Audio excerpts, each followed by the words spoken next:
set. Camera speed. Sound production, take one. Action! AKA Patters, guys. Peter A. DeLuca here.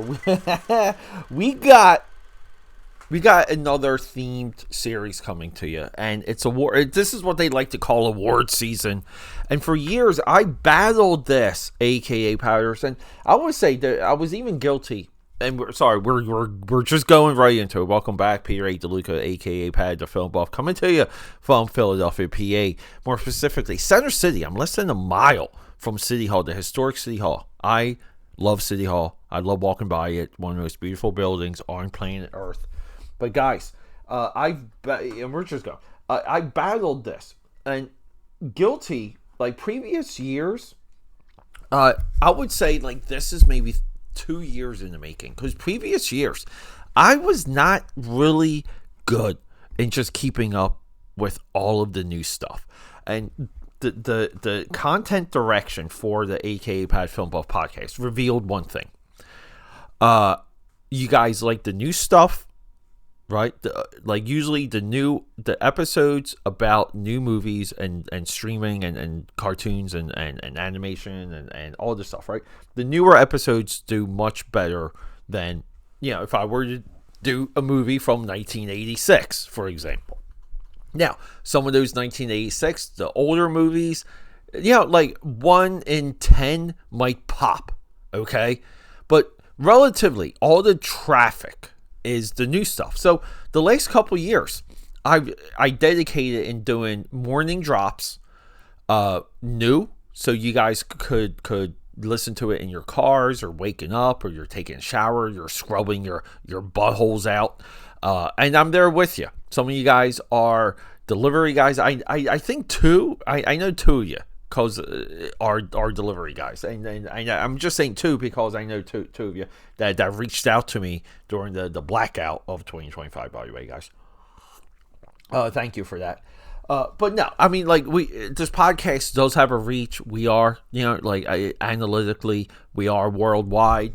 We just get a good amount of downloads. There seems to be a pocket of dedicated individuals that you're on this film buff journey with me. It's fantastic. It's incredible. It's enlightening, and it's inspirational. It drives me, my AKA Patter. So here's the thing, though. The new stuff is there for you guys, and you guys seem to respond to it. So the last 2 years, I had like a pretty good run of like keeping up with all of these nominations finally. And I spent years and years of doing the reverse of seeing stuff win awards and then watching it, right? We did that last year with Brutalist and Amelie. I think I bought both of those as soon as they were available on digital, and blown away by both. And maybe Amelie came up on Hulu like right after like the Oscars or something. I could be wrong about that, but maybe I'm wrong about both. Anyway, but this past year, we tracked it pretty well because of this content strategy of this positioning that reaps rewards. And we're going to do a awards show. Now, it's going to be probably a week, maybe and change. And we're going to do a award show, or like a best of my way, which is a fair way of doing this. See, we all know the Golden Globes. They do comedy and musical, right? But the Academy Award, right? Like comedies can't get into Best Picture and some of these other categories because it's a comedy, and we can't look at comedies. And even the Academy struggles with animation every single year. Like once in a while, there's two great things. I mean, the animation too can't fill in 5 nominations consistently, same as Best Actress.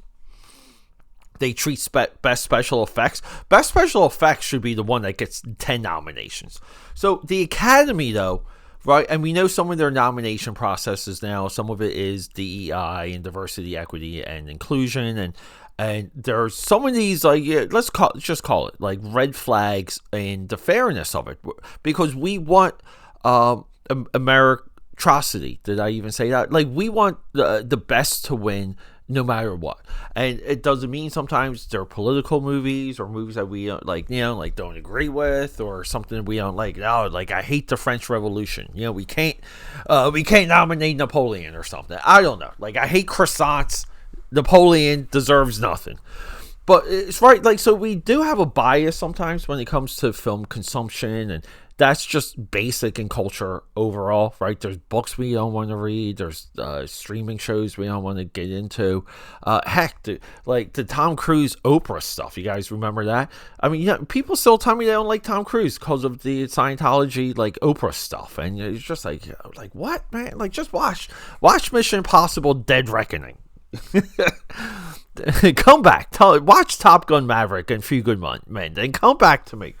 So, but what we're going to do is a fair. So I'm taking everything that like I've seen in so many of these other award shows, and we're putting them together, and we're being fair about it. So we're not doing like a top 10. I'm blurring things out to you. I hate that.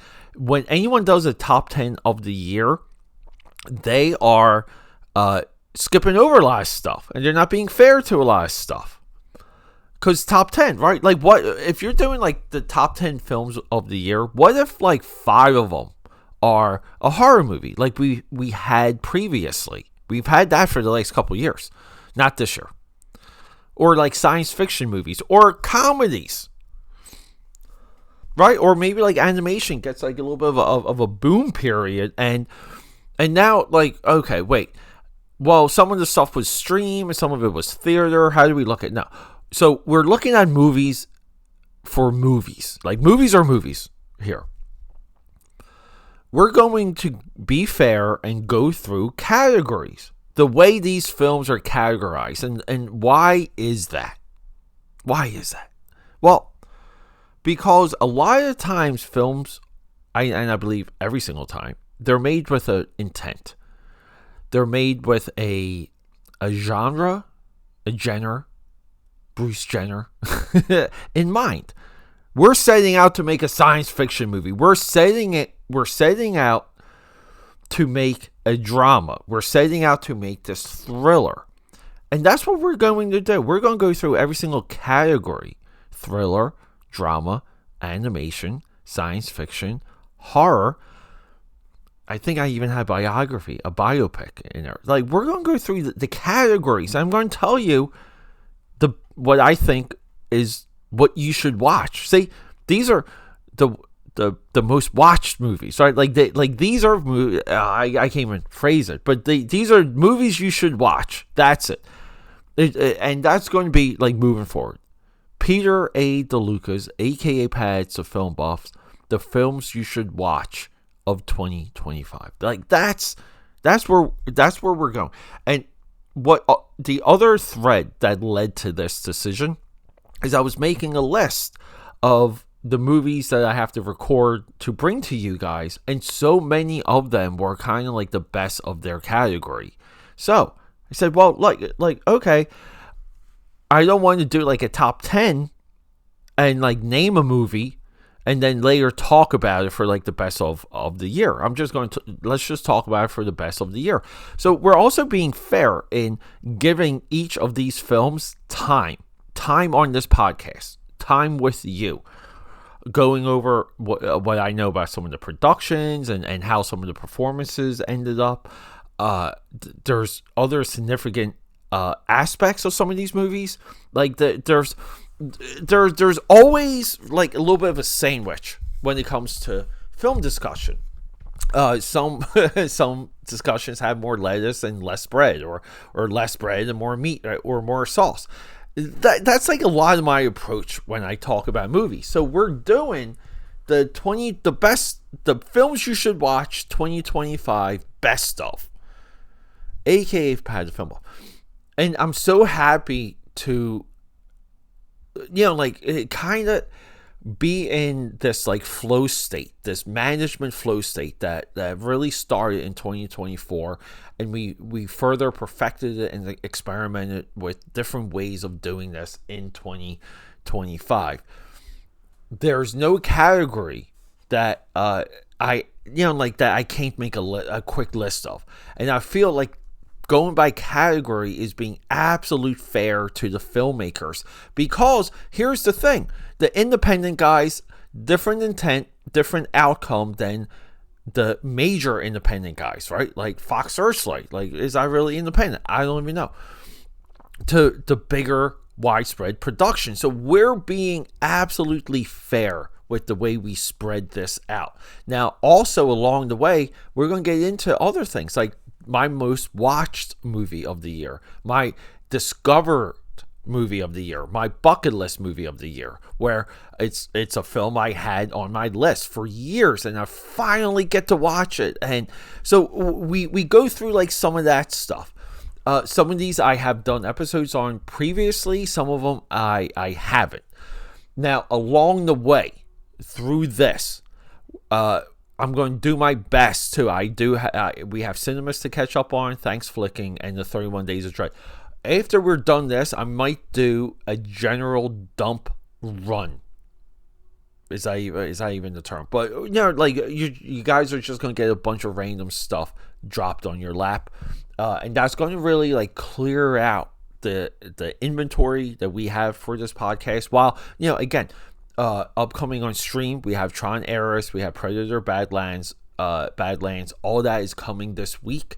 So the trend of a new movie in the day and a, you know, like older movie at night is going to break going into 2026. We're going to probably do new movie. But guys, with all of that, boy, like I'm just excited, and I just feel like we accomplished something being able to do this year. And this is the way I think we should discuss film.